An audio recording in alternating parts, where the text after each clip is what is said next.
शिवोहम प्रतिष्ठान पेण, कर्करोग प्रतिबंध विभाग खोपोली, टाटा मेमोरियल सेंटर मुंबई यांच्या विद्यमाने फणस डोंगरीमध्ये आयोजित पुरुष व महिलांसाठी मोफत कर्करोग जनजागृती आणि कर्करोग पूर्व तपासणी शिबिराला उत्स्फूर्त असा प्रतिसाद मिळालाय। या शिबिरामध्ये शेकडो लाभार्थ्यांनी लाभ घेतलाय।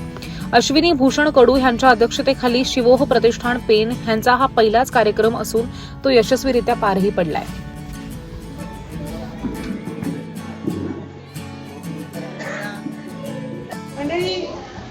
आज भूषण भाईनी त्याच्या वाढदिवसानिमित्त आज एक चांगला उपक्रम इथे आयोजित केलेला आहे। काय असतं ना, आजकाल बघितलं की वाढदिवस म्हटलं की केक कापा आणि संध्याकाळचं सेलिब्रेशन, त्याच्याशिवाय लोकांचे काही दुसरा कार्यक्रम वाढदिवसाचे नसतात।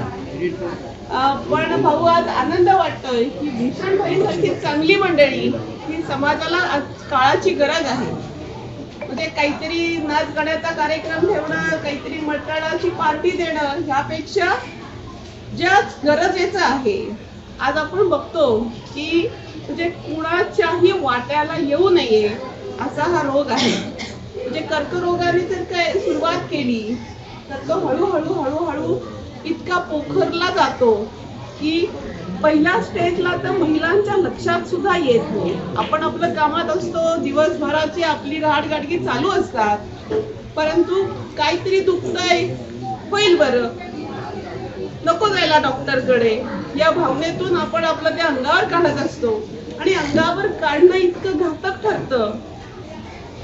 म्हणजे मी जेव्हा आपल्या घरातली एखादी व्यक्ती त्याच्यात होरपळली जाते आणि मग तिच्या दुःखात सर आपण जेव्हा सगळेच जण त्याच्यात होरपळून जातो की अरे आपण एवढे शहाणे असून, आपण एवढे सुशिक्षित असून आपल्याला कसं लक्षात आलं नाही, एवढंच बोलायची वेळ आपल्यावर येते। त्याच्यामुळे खरंच भूषण भाई, तुझे जेवढे आभार मानावे या सर्वांतर्फे तेवढे कमी आहेत की खूप चांगला कार्यक्रम आज तुम्ही वाढदिवसाच्या निमित्ताने इथे आयोजित केलेला आहे। मी या निमित्ताने एवढंच साऱ्या जणांना सांगेन की कुठेही महिलांनो काहीही कसली लाज बाळगू नका। आज डॉक्टर तुमच्या दारात आलेले आहेत। टाटा स्मारक म्हणजे अख्ख्या आपल्या महाराष्ट्रात नव्हे, देशात नव्हे, तर अख्ख्या जगात यांचं काम खूप चांगलं आहे।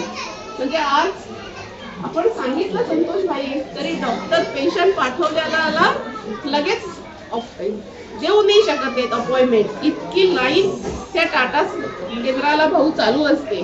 तर खरंच तुमचं साऱ्यांचं अहोभाग्य आहे। आपण पेणकरांचं समजेल की प्रत्येकाने ह्याचा लाभ घेतला पाहिजे आणि कुठलीही भीती किंवा शंका आपल्या मनात न बाळगता, स्त्री असतील पुरुष असतील, साऱ्यांनी आपल्याला कुठे दुखतंय किंवा मला दुखतंय म्हणूनच नाही तर मी नाही ना त्या आजाराच्या कुठे चालली आहे ह्याच्यामध्ये, हे सुद्धा तपासून घ्यायला काहीच हरकत नाही। सारे जर डॉक्टर सुद्धा तुमच्या पाठीशी आहेत, खूप चांगली गोष्ट आहे।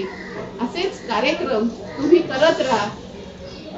भूषण भाई एवढंच सांगेन की जेव्हा तुम्ही लोकांच्या उपयोगी येतात तेव्हा लोक सुद्धा तेवढाच आशीर्वाद आणि तेवढंच प्रेम तुमच्यावर करणार।